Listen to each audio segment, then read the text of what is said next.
মপতন্ত্রকে ভয়াবহ বললেন আইন উপদেষ্টা। সবাই দায়িত্বশীল হলে কমে যাওয়ার আশা। ফ্যাসিবাদের দোসররা যেন জামিন না পায়, সতর্ক থাকার নির্দেশ স্বরাষ্ট্রের। পিলখানার মামলায় বিডিআর সদস্যদের মুক্তিসহ ৬ দফা দাবিতে ফের শহীদ মিনারে স্বজনরা। চাকরি ফিরিয়ে দেওয়ার দাবিতে আজও শাহবাগে প্রাথমিকের নিয়োগ বাতিল হওয়া প্রার্থীরা। দুর্নীতির বৈশ্বিক ধারণার সূচকে আরও অবনমন। বাংলাদেশের 2 ধাপ পিছিয়ে 151তম অবস্থান। 13 বছরের মধ্যে সর্বনিম্ন স্কোর। বিগত সরকারের লুটপাটই কারণ বলছে সংস্থাটি। হাসপাতাল ব্যাপারে যে আমার খরচটা হচ্ছে তার ডাবল খরচ আমি অ্যাম্বুলেন্স ভাড়াটাই আমি দিচ্ছি। পেশেন্ট কিরকম ওইটা তো ওনাদের মাথায় নাই, ওনাদের শুধু টাকা দরকার।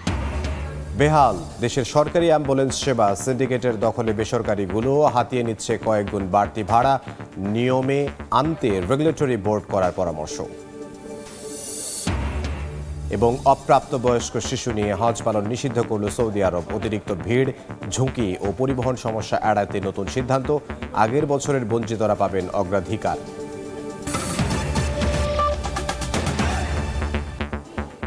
সময় সংবাদের সঙ্গে আছি আমি ইমদাদুল হক।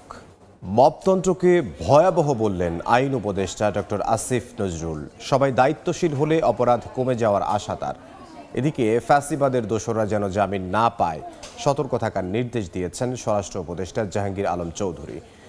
সকালে রাজধানীর রাজারবাগে দেশের পরিবর্তিত পরিস্থিতিতে মানবাধিকার ও পরিবেশের ওপর গুরুত্বসহ আইন প্রয়োগ বিষয় কর্মশালায় একথা বলেন তারা। পতিত ফ্যাসিস্টরা লাখ লাখ টাকা খরচ করে দেশকে অস্থিতিশীল করার চেষ্টা করছে জানিয়ে আইন উপদেষ্টা বলেন, 15 বছর ধরে হওয়া সব গুম, খুন ও অরাজকতার বিচার হবে। অনুষ্ঠানে স্বরাষ্ট্র উপদেষ্টা বলেন, সব অপরাধীকে আইনের আওতায় এনে বিচার নিশ্চিত করতে হবে। কোনো সন্ত্রাসী ও ফ্যাসিবাদের দোসর যেন জামিন না পান সে বিষয়ে সতর্ক থাকতে হবে। জুলাই অগাস্ট হত্যাকাণ্ডের সাথে সরাসরি জড়িত সন্ত্রাসী, নরহত্যায় জড়িত বিশেষ হেলমেট বাহিনী, ফৌজদারি অপরাধে সম্পৃক্ত ফ্যাসিস্ট ও তাদের দোসররা, অর্থ পাচারকারী, লুণ্ঠনকারী, ষড়যন্ত্রকারী, দুষ্কৃতিকারী, রাষ্ট্রদ্রোহী, দুদকের মামলায় আসামিদের আইনের আওতায় আনার জন্য সরকার কাজ করে যাচ্ছে। আমি আইন শৃঙ্খলা বাহিনীকে আরও তৎপর হতে বলবো। অপারেশন ডেভিল হান্টকে আমি বলবো, no devil should be escape from law enforcing agencies. গণহত্যা হয়েছে, এটা মাথায় রেখেন। আমাদের এখানে 15 বছর গুম হয়েছে, বিচার বহির্ভূত হত্যাকাণ্ড হয়েছে। আমাদের এখানে 15 বছর অরাজকতা হয়েছে। এগুলো তো বানানো কথা না। আপনারা প্রত্যেকে জানেন, নিজের বিবেককে জিজ্ঞেস করেন। প্রতিটা হত্যার বিচার হবে, প্রতিটা গুমের বিচার হবে, 15 বছরের অরাজকতার বিচার হবে। আমরা এই বার্তা দিতে না পারলে আমাদের এখানে থাকার তো কোনো মানে হয় না। অপারেশন ডেভিল হান্টে নতুন করে আরও 81 জনকে গ্রেফতার করেছে গাজীপুর জেলা ও মেট্রোপলিটন পুলিশ। এ নিয়ে 3 দিনে গ্রেফতার হলো 262 জন। গত রাত থেকে সকাল পর্যন্ত সদর থানার বিভিন্ন এলাকায় অভিযান চালায় পুলিশের একাধিক টিম। এ সময় গ্রেফতার হয় 12 জন। এছাড়া মহানগর এলাকা থেকে গ্রেফতার হয় আরও 69 জন। গ্রেফতারকৃতদের বিরুদ্ধে একাধিক মামলা রয়েছে। এদের বেশিরভাগই আওয়ামী লীগের নেতাকর্মী বলে জানিয়েছে পুলিশ।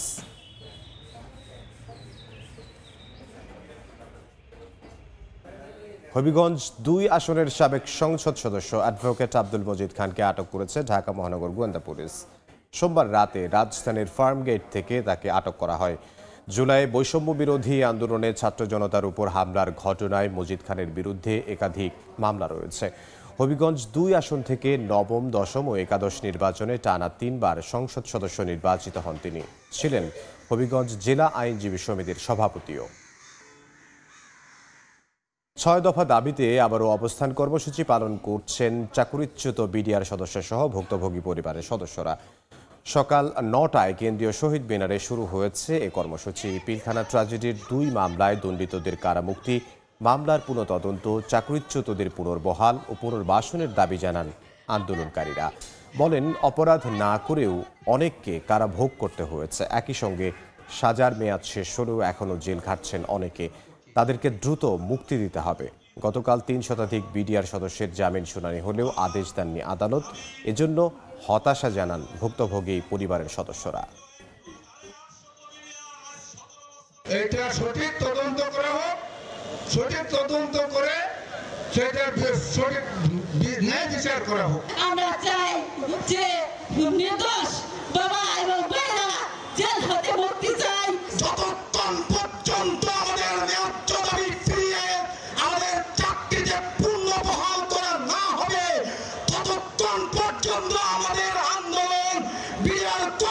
বর্ষাকালে ব্যানারে চালিয়ে যাব। এই মুহূর্তে কেন্দ্রীয় শহীদ মিনারে আছেন সহকর্মী মাসুদুর রহমান, সরাসরি যাব তার কাছে। মাসুদ, সকাল 9টা থেকে তাদের এই অবস্থান কর্মসূচি চলছে। এখন শহীদ মিনারে তারা এখন পর্যন্ত তাদের যে সিদ্ধান্ত সেটি হচ্ছে তারা এখন পর্যন্ত শহীদ মিনারেই থাকবে এবং যতক্ষণ পর্যন্ত না তাদের যে সকল দাবি দাওয়াগুলো রয়েছে সেই দাবি দাওয়াগুলো পূরণ হবে ততক্ষণ পর্যন্ত তারা এখানে অবস্থান করবে এবং তারা আজকে একটি আলটিমেটাম দেওয়ার কথা, সেই আলটিমেটামের মাধ্যমে তারা জানাবে যে তারা তাদের পরবর্তী কর্মসূচি কিভাবে পালন করবে। এর আগে সকাল 9টা থেকে আমরা দেখেছি যে এখানে বিডিআরের পরিবারের যারা ভুক্তভোগী পরিবার, যাদের পরিবারের সদস্যরা দীর্ঘদিন ধরে কারাভোগ করছেন এবং যারা চাকরিচ্যুত বা সম্প্রতি জামিন পেয়েছেন, এরাই আসলে এখানে উপস্থিত হয়েছেন। ঢাকার 30 থেকে 40টি জেলার মানুষজনকে আমরা এখানে দেখেছি এখানে এসে সমবেত হয়ে তারা তাদের দাবি সকাল থেকেই বিভিন্নভাবে তুলে ধরার চেষ্টা করছেন। তাদের সবারই যে প্রধান যেই দাবিটি সেটি হচ্ছে যে যারা এতদিন যাবৎ কারাভোগ করেছেন তাদের কারা মুক্তি দিতে হবে এবং যারা এই মুক্তি পেয়েছেন, জামিন পেয়েছেন বা যারা দীর্ঘদিন ধরে চাকরিচ্যুত ছিলেন তাদের চাকরিচ্যুতি যে পুনর্বহাল করতে হবে চাকরিতে। এই আন্দোলনের শুরু থেকে আমরা দেখেছি যে বৈষম্যবিরোধী ছাত্র আন্দোলনের অন্যতম সমন্বয়ক মাহিন সরকার এই আন্দোলনের শুরু থেকেই ছিল। আমরা একটু মাহিন সরকারের কাছে জানতে চাই যে এই আন্দোলন তো মাঝখানে আমরা দেখেছিলাম একটা বিরতি ছিল, আবারও আপনারা রাস্তায় আসলেন, এখন আপনাদের নতুন কর্মসূচি বা কি হতে পারে বা কতদিন এখানে থাকবে বা কি ধরনের কর্মসূচি সামনে দিতে পারেন আপনারা? দেখুন, কর্মসূচি প্রণয়নের ক্ষেত্রে আমরা অবশ্যই মানুষের যে সুবিধা অসুবিধা সেটিকে প্রাধান্য দেই। তবে আমরা দেখতে পেয়েছি যে বর্তমান যে সরকার তারা একটি কমিশন গঠন করে দিলেও আমরা কোনো প্রকারের কোনো বার্তা সরকারের তরফ থেকে পাইনি। আসলে এই কমিশন কিভাবে কাজ করছে, কতটুকু স্বাধীন, সেটি নিয়েও কিন্তু জনমনে প্রশ্ন রয়েছে। তো সেই জায়গা থেকে আমরা বিভিন্ন ক্ষেত্রে দেখেছি যে আসলে সরকার এবং বিচার বিভাগের যে সিদ্ধান্তগুলো সেগুলো আসলে জনমনে কিন্তু আশঙ্কা তৈরি করছে, কারণ এখানে ন্যায্য বিচার পাওয়াটা প্রত্যেকের কিন্তু অধিকার। তো তাদের অধিকারের জায়গাটা অক্ষুণ্ণ থাকছে কিনা সেই জায়গায় আমাদের সন্দেহ তৈরি হয়েছে। সেই জায়গা থেকে আজকে পূর্ব ঘোষিত সমাবেশের কথা ছিল এবং আজকে আমরা যে দাবি দাওয়াগুলো নিয়ে এসেছি যদি না মানা হয় এর চেয়ে কঠোর কর্মসূচিতে আমরা যেতে পারি, তবে সেক্ষেত্রে আমরা জনদুর্ভোগের বিষয়টি মাথায় রাখবো। মাহিন সরকারকে ধন্যবাদ। তিনি জানালেন যে এখন পর্যন্ত তারা শান্তিপূর্ণ কর্মসূচি থাকবে এবং পরবর্তীতে তারা আরও সামনের দিকে নিয়ে যাবে তাদের কর্মসূচি। তো এখন পর্যন্ত এই ছিল আসলে আমার কাছে কেন্দ্রীয় শহীদ মিনার থেকে সর্বশেষ তথ্য। কেন্দ্রীয় শহীদ মিনার থেকে সহকর্মী মাসুদুর রহমান। চাকরি ফিরিয়ে দেওয়ার দাবিতে টানা ৬ষ্ঠ দিনের মতো শাহবাগে নিয়োগ বাতিল হওয়া প্রাথমিক সহকারী শিক্ষক পদের প্রার্থীরা জাতীয় জাদুঘরের সামনের সড়ক সকাল 10টা থেকে অবস্থান নিয়েছেন। তারা একই নিয়োগ প্রক্রিয়ার প্রথম 2 ধাপের সুপারিশপ্রাপ্তরা প্রায় বছরখানেক আগে কর্মস্থলে যোগ দিলেও ঢাকা ও চট্টগ্রাম বিভাগের 3য় ধাপের 6,500 সুপারিশপ্রাপ্ত নিয়োগ বাতিল করে রায় দেন হাইকোর্ট। আন্দোলনকারীরা বলছেন প্রাথমিক ও গণশিক্ষা সহ 3 মন্ত্রণালয়ের সুপারিশের পরও এ রায়ে তারা বৈষম্যের শিকার হয়েছেন। যোগদান নিশ্চিত না হওয়া পর্যন্ত এক দফা দাবিতেও আন্দোলন চালিয়ে যাবেন তারা। সোমবার শাহবাগে সড়ক অবরোধ করে আন্দোলনকারীদের ওপর চড়াও হয় পুলিশ। এ সময় বেশ কয়েকজনকে আটক করা হলেও পরে তাদের ছেড়ে দেয়া হয়। হয় লাশ হয়ে ফিরবো বাবা মার কাছে, আর না হয় যোগদান নিয়ে ফিরবো। এটা আমাদের 6,531 জনের একটা প্রতিজ্ঞা। একই সার্কুলারের নিয়ম একই হবে, একই নিয়মে একই সার্কুলারে 2টা নিয়ম কিভাবে হবে? এটা আমাদের এখন সম্মানের বিষয় এবং জীবন মরণের বিষয় হয়ে দাঁড়িয়েছে। 7 দিন যাবত আমার ভাইরা বোনেরা এই রাজপথে পড়ে আছে। কেন পড়ে আছে? আমাদের দাবিটা যৌক্তিক। এই মুহূর্তে শাহবাগে আছেন সহকর্মী জুম্মান সাদিক জ্যাভলিন, সরাসরি যাব তার কাছে। জ্যাভলিন, রক্তের বন্যায় ভেসে যাবে অন্যায় কিংবা বুক পেতেছি গুলি করে, এই ধরনের স্লোগানে এখন জাদুঘরের সামনে শাহবাগের সড়কে এখানে স্লোগানে মুখর রেখেছেন এই আন্দোলনকারীরা, যারা কিনা নিয়োগ বঞ্চিত হিসেবে নিজেদেরকে দাবি করছেন। তাদের সুপারিশ প্রাপ্ত হয়েছেন সহকারী শিক্ষক পদে, সেই তৃতীয় ধাপের বলতে গেলে একই নিয়োগপত্রের একই নিয়োগ বিজ্ঞপ্তির আওতায় প্রথম দুটি ধাপে যারা নিয়োগপত্র পেয়েছিলেন তারা যোগদান করেছেন। অনেকটা সময় হয়ে গেছে, প্রায় বছরের কাছাকাছি, কিন্তু তৃতীয় ধাপে তাদের সুপারিশপ্রাপ্ত যারা ৬,৫৩১ জন, তাদের নিয়োগ কিছুদিন আগেই কিন্তু হাইকোর্টের রায়ে বাতিল করা হয়। তারপর থেকেই এই যারা প্রাথমিক সহকারী শিক্ষক পদে সুপারিশপ্রাপ্ত তারা আন্দোলনে নেমেছেন। এবং গতকালকের ঘটনা যদি আপনাদেরকে বলি, গতকালকে শাহবাগ মোড়ে কিন্তু তারা মূল সড়ক অবস্থান কর্মসূচি করেছিল অবরোধ করে, এবং তাদের উপরে জলকামান নিক্ষেপ সহ টিয়ার শেল এবং পুলিশের লাঠিচার্জ, পাশাপাশি প্রায় ২০ থেকে ২৫ জনকে আটক করা হয়। যদিও পরবর্তীতে তাদেরকে ছেড়ে দেওয়া হয়েছে বলে আমরা জানতে পেরেছি এখানকার যারা আন্দোলনের সমন্বয়ক রয়েছেন তাদের কাছ থেকে। আজকে সকাল ১০টার পর থেকেই ধীরে ধীরে এখানে তারা আসতে থাকেন এবং স্লোগান দিতে থাকেন, এবং আজকে কিন্তু তারা মূল সড়কে যাননি এখনো পর্যন্ত। শাহবাগের জাতীয় জাদুঘরের সামনের যে সড়কটি রয়েছে সেই শাখা সড়কে তারা বসে পড়েছেন পিচঢালা পথেই, এবং তারা বিভিন্ন প্ল্যাকার্ড হাতে নিয়ে কিন্তু এখানে অবস্থান করছেন, এবং তারা বলছেন শান্তিপূর্ণভাবে তারা এই আন্দোলন কর্মসূচি তারা অবস্থান কর্মসূচি চালিয়ে যাবেন। এবং আজকে সেই আপিল শুনানি হবার কথা রয়েছে আদালতে, তারা যেটি জানিয়েছেন আমাদেরকে, যদি সেই শুনানিটি আজকে হয় এবং তাদের পক্ষে রায় আসে সেক্ষেত্রে তারা আসলে চাকরি হাতে হাসি মুখে ফেরত যাবেন। তবে যদি তাদের বিপক্ষে রায় যায় সেক্ষেত্রে তারা আসলে বলছেন যে লাগাতার এই কর্মসূচিটা চলবে এবং আরও বেগবান করা হবে আন্দোলন। এবং তারা একটি কথা বারবার বলছেন যে একই নিয়োগ বিজ্ঞপ্তিতে দুই ধরনের নিয়ম কেন করা হবে সেটি তারা বলছেন বারবার। তাদের কথা হচ্ছে যদি নিয়োগ যেহেতু দুই ধাপের সুপারিশপ্রাপ্তরা পেয়েছেন তাহলে তাদেরকেও দিতে হবে, অথবা পুরো নিয়োগ প্রক্রিয়াটি বাতিল করতে হবে, এইরকম কথা কিন্তু তারা আমাদেরকে জানিয়েছেন। এছাড়া পুলিশ যেটি জানাচ্ছে আমাদেরকে আমরা শুনলাম, তারা বারবার বলছে এটি আদালতের বিষয়, সরকারের কাছে চেয়ে আসলে কোনো লাভ নেই। আদালতের বা অ্যাটর্নি জেনারেলের কাছে গিয়ে তাদের বৈঠক করবার বা আলোচনা করবার পরামর্শ কিন্তু পুলিশের পক্ষ থেকে দেওয়া হচ্ছে, এবং জনভোগান্তি যেন সৃষ্টি না করা হয় সেজন্য তাদেরকে বারবার অনুরোধ করছেন পুলিশ সদস্যরা। তো এই ছিল এখনো পর্যন্ত আমার কাছে শাহবাগ থেকে প্রাথমিক সহকারী শিক্ষকদের আন্দোলনের সবশেষ খবর। শাহবাগ থেকে সহকর্মী জুম্মান সাদিক জাভলেন। দুর্নীতির বৈশ্বিক ধারণার সূচকে আরও অবনমন হয়েছে বাংলাদেশের। বিশ্বের ১৮০ দেশের মধ্যে ২ ধাপ পিছিয়ে অবস্থান ১৫১তম, যা ১৩ বছরের মধ্যে সর্বনিম্ন স্কোর। সকালে রাজধানীর মাইডা সেন্টারে দুর্নীতির ধারণা সূচক ২০২৪ প্রকাশ উপলক্ষে সংবাদ সম্মেলনে একথা জানান টিআইবির নির্বাহী পরিচালক ডক্টর ইফতেখারুজ্জামান। বলেন, বিগত সরকারের লুটপাটের কারণেই দুর্নীতিতে বাংলাদেশের অবস্থানের ক্রম অবনতি হয়েছে। আমাদের স্কোর হচ্ছে ১০০-র মধ্যে ২৩, যেটি গতবারের তুলনায় ১ পয়েন্ট কম, এবং গতবারের তুলনায় ২ স্টেপ নিচে নেমেছে। ১৪৯ থেকে ১৫১তম অবস্থানে আমাদের এবারের স্কোর। আমাদের এবারের স্কোর নিচের দিক থেকে হিসাব করলে ১৪তম, এবং আমাদের দক্ষিণ এশিয়াতে বাংলাদেশ একমাত্র শ্রীলঙ্কার পাশাপাশি দেশ যারা ২০১২ থেকে এই পর্যন্ত সবচেয়ে লোয়েস্ট স্কোর করেছে। এবং বাংলাদেশের স্কোরটা হচ্ছে যে লোয়েস্ট স্কোর শ্রীলঙ্কার মতো আমাদের দেশে অথরিটেরিয়ান বা কর্তৃত্ববাদী সরকার ছিল, এবং আমাদের তা সত্ত্বেও যেটা উল্লেখযোগ্য আমাদের স্কোর কর্তৃত্ববাদী সরকার কর্তৃক পরিচালিত দেশগুলো যে গড় স্কোর তার তুলনায় ৬ পয়েন্ট কম। সাংবাদিক দম্পতি সাগর রুনি হত্যার ১৩ বছর এই মুহূর্তে হাইকোর্টে ব্রিফ করছেন রুনির পরিবার ও আইনজীবী। সরাসরি যাচ্ছে সেখানে।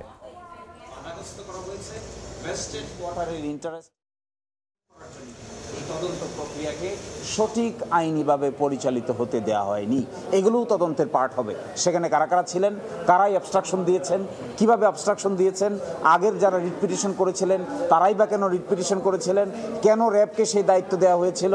র্যাব তো তদন্তকারী কোনো সংস্থা না, তাদের তদন্তের কোনো কার্যকারিতা নাই, তারা এক্সিকিউটিভ বডি, তারা আদেশ বাস্তবায়নকারী সংস্থা। তাদের কাছে কেনই বা তদন্ত করার জন্য দায়িত্ব দেওয়া হয়েছিল সেটিও খতিয়ে দেখছেন ইনভেস্টিগেটিং অফিসার। আশা করা যায় ভালো কিছু হবে। আপনাদের সকলকেই অনেক ধন্যবাদ।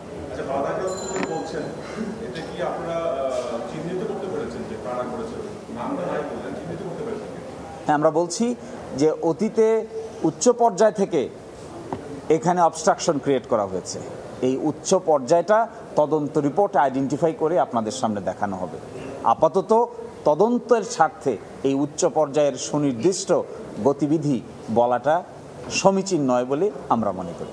উচ্চ পর্যায়ে কি রাজনৈতিক ব্যক্তিত্ব নাকি আইন শৃঙ্খলা রক্ষাকারী বাহিনী? সকল ধরনের ব্যক্তিবর্গই আছেন বলে ইন্ডিকেশনে বোঝা যায়।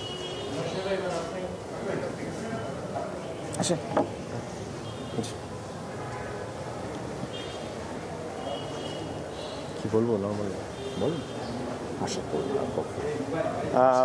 আসলে এই 13 বছর পর, আজকে 13 বছর পূর্ণ হচ্ছে। 13 বছর পরেও কিন্তু আসলে তদন্ত প্রক্রিয়া, তদন্তের যে অগ্রগতি সেটা কিন্তু 2012 সালেই রয়ে গেছে। এই বছর আসলে গত বছর নতুন সরকার আসার পর হাইকোর্টের রায়ে যে উচ্চ ক্ষমতা সম্পন্ন টাস্কফোর্স গঠন করা হয়েছে, তারা আমাদের সাথে অনেকবারই কথা বলেছেন এবং আসলে তদন্ত তো আমাদের বোঝার কথা না, তদন্ত কি হচ্ছে সেটা আমরা জানিও না, বাট সব কিছু দেখে কিছুটা আমরা আসলে দেখতে পাই। আমরা আশা করব, যেহেতু আগের সরকার এখানে নেই এবং সেই আগের সরকারের আমরা সবসময় মনে করতাম যে আগের সরকার সংশ্লিষ্ট কেউ বা সরকার স্বয়ং এই হত্যাকাণ্ডের সাথে জড়িত, কারণ যত ধরনের আসলে নাটক হয়েছে, ডিএনএ টেস্ট থেকে শুরু করে আমাদেরকে হয়রানি এবং নানা সময় সরকারের বিভিন্ন মন্ত্রীর যেসব কথাবার্তা বলেছেন, স্বয়ং তৎকালীন যে প্রধানমন্ত্রী বলেছেন যে বেডরুমে পাহারা দেওয়ার দায়িত্ব তার না, এই সবগুলো থেকেই আমরা আসলে মনে করি যে তৎকালীন সরকার বা তাদের সংশ্লিষ্ট কেউ এটার সাথে জড়িত। আর তাছাড়া যেটা হতো যে আপনার যারা তদন্তকারী সংস্থা ছিল তাদের অদক্ষতা, কিন্তু সেটা যদি হতো, সরকার যদি আন্তরিক হতো, তাহলে আসলে তাদেরকে দিয়ে 12 বছর ধরে ইনভেস্টিগেশন চলতো না। র্যাবের মতো একটা বাহিনী যারা আসলে তদন্ত প্রক্রিয়ার সাথে খুব একটা জড়িত না, যার ফলে আমরা মনে করি যেহেতু সব কিছুই পরিবর্তন হয়েছে, কিছুটা আশার আলো আমরা দেখতে পাচ্ছি, বাট সম্পূর্ণ আসলে এতবার আমরা আশা ভঙ্গ ঘটেছে, যার ফলে আমরা আশাবাদী হওয়ার মতো কিছু পাচ্ছি না যতক্ষণ পর্যন্ত না আমরা তদন্ত রিপোর্টে কি আসছে সেটা জানতে পারছি। কিছু বলতে পারবো? কি বলবো? আমরা সরাসরি হাইকোর্টে ছিলাম। সাগররনী হত্যার বিচার দাবিতে ঢাকা রিপোর্টার্স ইউনিটিতে চলছে প্রতিবাদ কর্মসূচি। এই মুহূর্তে সেখানে আছেন সহকর্মী মাহাদি ইসলাম ধ্রুব, সরাসরি যাব তার কাছে। ধ্রুব, তখন আমরা মাছরাঙ্গা টেলিভিশন বোঝাচ্ছি, আমি জয়েন করেছি এবং আমাদের 2012 সালে ঠিক আজকের এই দিনে অর্থাৎ 11 ফেব্রুয়ারি রাজধানীর নিজ বাসায় পশ্চিম রাজার বাসায় নির্মমভাবে খুন হন সাংবাদিক দম্পতি সারওয়ার এবং মেহরুন রুনি। এবং সেই হত্যাকাণ্ডের পর 48 ঘন্টার মধ্যে যে হত্যাকাণ্ডের রহস্য উন্মোচনের কথা থাকলেও সে 48 ঘন্টা কিন্তু দীর্ঘ 13 বছরেও শেষ হয়নি। দীর্ঘ 13 বছর ধরে কিন্তু সাংবাদিক দম্পতি সাগররনী হত্যাকাণ্ডের বিচার দাবি করছে সাংবাদিক সমাজ এবং স্বজনরা, কিন্তু সেই বিচার এখনো আলোর মুখ দেখেনি। প্রথমে এই মামলাটি তদন্ত করেছিল শেরেবাংলা নগর থানা পুলিশ, তার 4 দিন পর মামলার তদন্তভার ডিএনপি গোয়েন্দা বিভাগ অর্থাৎ ডিবির কাছে হস্তান্তর করা হয়। তদন্তের দায়িত্ব পাওয়ার 62 দিনের মাথায় কিন্তু ডিবি তার ব্যর্থতা স্বীকার করে, এরপর সেই তদন্তভার দেওয়া হয় র্যাবকে। কিন্তু তারপরে পিবিআই অর্থাৎ আইন শৃঙ্খলা বাহিনীর প্রায় সবগুলো দরজা পেরিয়েও কিন্তু এই মামলার তদন্ত এখনো উন্মোচিত হয়নি এবং তারই দাবিতে আজকে ঠিক 11 ফেব্রুয়ারি এই ঢাকা রিপোর্টার্স ইউনিটির সামনে কিন্তু সাংবাদিক সমাজ এবং এই সাগররনী হত্যাকাণ্ডে সাংবাদিক সমাজ জড়ো হয়েছেন। এই সাগররনী হত্যাকাণ্ডের সঙ্গে যারা জড়িত তাদেরকে খুঁজে বের করে আইনের আওতায় আনার জন্য।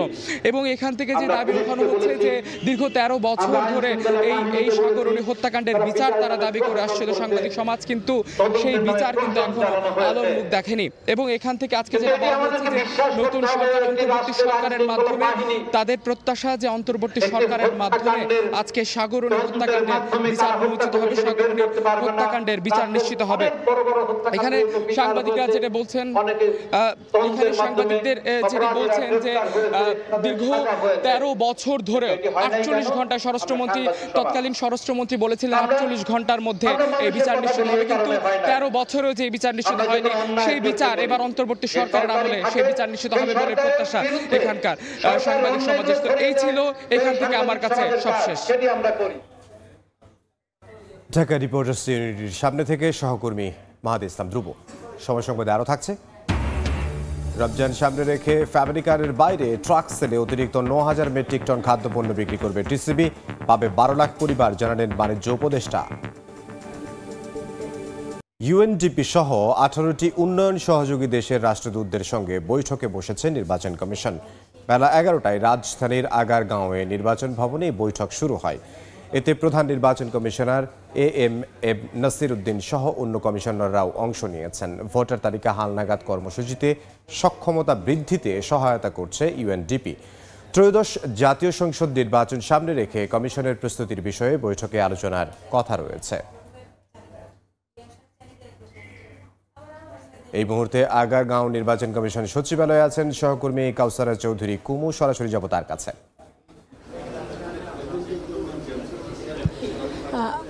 এর আগে বলেছে যে ইউএনডিপির সহযোগিতায় এখানে যে 18টি দেশের উন্নয়ন সহযোগী 18টি দেশের প্রতিনিধিরা আজকে নির্বাচন কমিশনের সাথে বৈঠকে বসেছে। বেলা 11টায় শুরু হয়েছে এই বৈঠক এবং প্রতিটি দেশেরই বিশেষ করে এখানে ইউএসএর যিনি বাংলাদেশে নিযুক্ত রাষ্ট্রদূত রয়েছেন তিনি এসেছেন, কানাডা আছেন, নেদারল্যান্ড আছেন, কোরিয়া, ইটালি, এইরকম প্রায় 18টি দেশের যে প্রতিনিধিরা রয়েছেন বাংলাদেশে নিযুক্ত রাষ্ট্রদূতরা তারাই এসেছেন মূলত কমিশনের সাথে সহযোগিতা দিতে চান। আপনারা জানেন যে গত 1 মাস থেকেই ইউএনডিপি নির্বাচন কমিশনকে নানা সহযোগিতা করে আসছে। বিশেষ করে তারা শুরু করেছে ভোটার তালিকা হালনাগাদে কিছু যন্ত্রপাতি দিয়ে তাদের কার্যক্রম শুরু করেছে এবং বলেছে যে বাংলাদেশের যে জাতীয় নির্বাচন অনুষ্ঠিত হবে, ত্রয়োদশ জাতীয় সংসদ নির্বাচন, এতে তারা নানাভাবে সহযোগিতা করতে চায় এবং কমিশন কী ধরনের সহযোগিতা চায় এসব সহযোগী প্রতিষ্ঠানগুলোর কাছ থেকে সেই আলোকেই তারা আসলে মূলত আজকে বসেছেন এবং তারা কিভাবে এগোতে চান, বিশেষ করে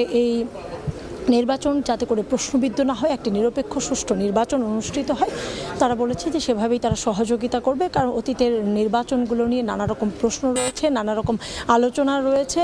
সেই আলোচনার ঊর্ধ্বে উঠে এবার আসলে মূলত তারা চান, বিশেষ করে যারা অতীতেও নানা নির্বাচনে সহযোগিতা করেছেন নির্বাচন কমিশনকে, তারা এবার মূলত চান যে নির্বাচনটাই যাতে প্রশ্নের ঊর্ধ্বে উঠে, যেহেতু দেশের প্রেক্ষাপট ভিন্ন হয়েছে, সেই জায়গা থেকে একটা সুষ্ঠু নিরপেক্ষ নির্বাচন যাতে অনুষ্ঠিত হয় বাংলাদেশে, সেটাই তারা চান। এবং আজকে যেহেতু তারা আলোচনার পরেই আসলে বোঝা যাবে যে তারা কী ধরনের সহযোগিতার কথা বলেছেন, কমিশনকে কী ধরনের সহযোগিতা দিতে পারবেন এবং নির্বাচন কমিশন মূলত তাদের কী ধরনের সহযোগিতা চেয়েছেন তাদের কাছ থেকে। কারণ নির্বাচন কমিশন বারবারই বলে আসছে যে প্রধান উপদেষ্টার নিয়ম অনুযায়ী বা তার কথা অনুযায়ী তারা আসলে এগোচ্ছে ত্রয়োদশ জাতীয় সংসদ নির্বাচনকে। এখন কমিশন থেকে তারা বের হলেই বোঝা যাবে ব্রিফিং যে তারা কি জানতে চাচ্ছেন, ততক্ষণ আমাদের কিছুক্ষণ অপেক্ষা করতে হবে। আগারগাঁও নির্বাচন কমিশন সচিবালয় থেকে সহকর্মী কাউসারা চৌধুরী কুমু। তত্ত্বাবধায়ক সরকার ফেরাতে রাজনৈতিক দল ও 6 ব্যক্তির করা 4টি আবেদনের শুনানি 2 সপ্তাহ মুলতবি করেছেন আপিল বিভাগ। সকালে আপিল বিভাগের জ্যেষ্ঠ বিচারপতি আশফাকুল ইসলামের নেতৃত্বাধীন 3 সদস্যের আপিল বিভাগে আদেশ দেন। সংবিধানে তত্ত্বাবধায়ক সরকার ব্যবস্থা অন্তর্ভুক্ত করে সংবিধানের ত্রয়োদশ সংশোধনী গৃহীত হয় 1996 সালে। এই সরকারের অধীনে 3টি জাতীয় সংসদ নির্বাচন অনুষ্ঠিত হয়। এক রিট আবেদনের পরিপ্রেক্ষিতে 2004 সালের 4 আগস্ট তত্ত্বাবধায়ক সরকার ব্যবস্থাকে বৈধ ঘোষণা করে রায় দেন হাইকোর্ট, যা আপিল বিভাগেও বহাল থাকে। আপিল বিভাগের পূর্ণাঙ্গ রায় প্রকাশের আগে তড়িঘড়ি করে সংবিধান থেকে তত্ত্বাবধায়কের বিধান বাদ দিয়ে সংবিধানের 5ম সংশোধনী আনে আওয়ামী লীগ সরকার। 5 আগস্ট সরকার পরিবর্তনের পর তত্ত্বাবধায়ক ফেরাতে আবেদন করে সুজন সম্পাদক বদিউল আলম মজুমদার সহ 6 বিশিষ্টজন। এছাড়া বিএনপি মহাসচিব মির্জা ফখরুল ইসলাম আলমগীর, জামায়াতের পক্ষ থেকেও আবেদন। দেশের হাসপাতালগুলোতে বেহাল অ্যাম্বুলেন্স সেবা। সরকারিভাবে নেই পর্যাপ্ত অ্যাম্বুলেন্স, তাই দ্বারস্থ হতে হয় বেসরকারি অ্যাম্বুলেন্স সেবায়। গুনতে হয় বাড়তি ভাড়া, দর কষাকষি কিংবা বিকল্প দেখারও সুযোগ নেই, কারণ সক্রিয় সিন্ডিকেট। এই অবস্থায় অ্যাম্বুলেন্স সেবা নিশ্চিতে আলাদা রেগুলেটরি বোর্ড করার পরামর্শ জনস্বাস্থ্য বিশেষজ্ঞদের। শাবাব ওয়াসিরের রিপোর্ট।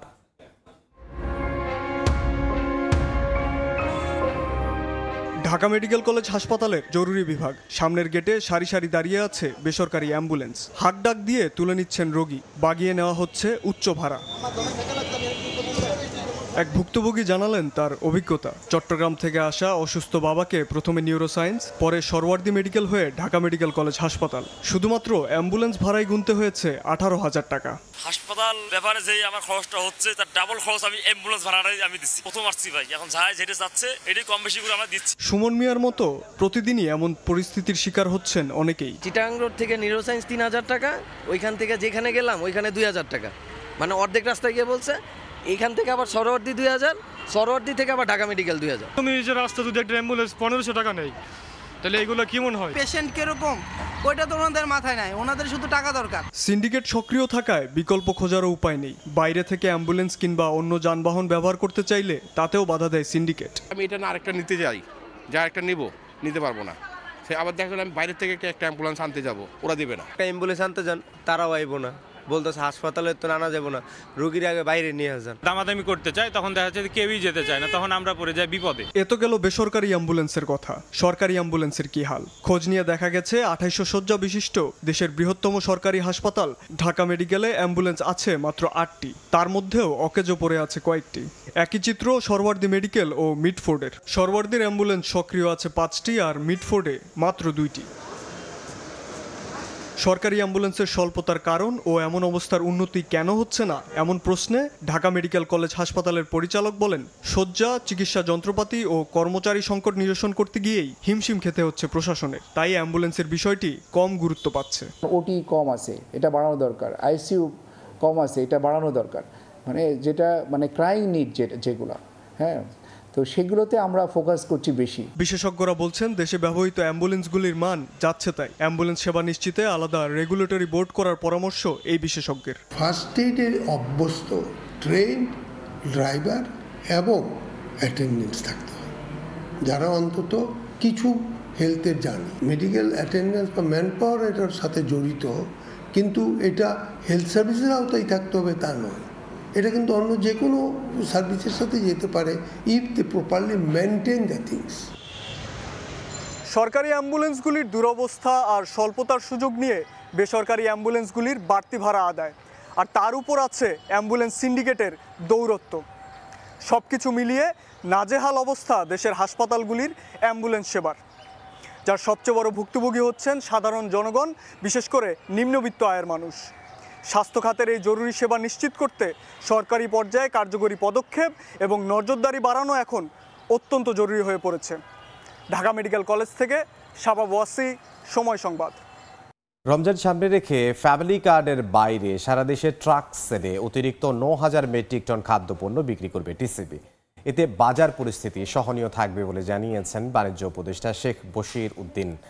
সকালে খুলনার শিববাড়ি মোড়ে টিসিবি পণ্য বিক্রি কার্যক্রমের উদ্বোধনের আগে কথা বলেন তিনি। সুবিধাভোগীর সংখ্যা বাড়াতে চলতি মাসের মধ্যেই নিষ্ক্রিয় ফ্যামিলি কার্ডগুলো সক্রিয় করা হবে বলেও জানান উপদেষ্টা। এদিকে ট্রাক সেলে 588 টাকায় 1 কেজি চিনি, 2 কেজি মসুর ডাল, 2 লিটার সয়াবিন তেল, 2 কেজি ছোলা ও আধা কেজি খেজুর কিনতে পারবেন কার্ডধারীরা।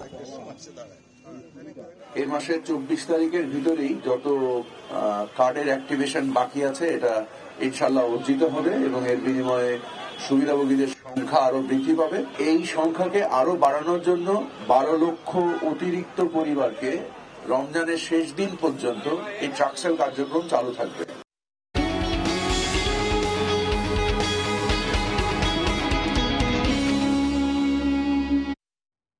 বসন্ত বরণ, বিশ্ব ভালোবাসা দিবস ও আন্তর্জাতিক মাতৃভাষা দিবস সামনে রেখে ব্যস্ত সময় পার করছেন রংপুরের ফুল চাষিরা। এবছর আবহাওয়া অনুকূলে থাকায় ফুল উৎপাদন ভালো হয়েছে বলে জানান বাগান মালিকরা। সবকিছু ঠিক থাকলে এ মৌসুমে প্রায় 1 কোটি টাকার ফুল বিক্রির কথা জানিয়েছে কৃষি বিভাগ। তারিকুল ইসলামের ছবিতে রেদওয়ান হিমেলের রিপোর্ট।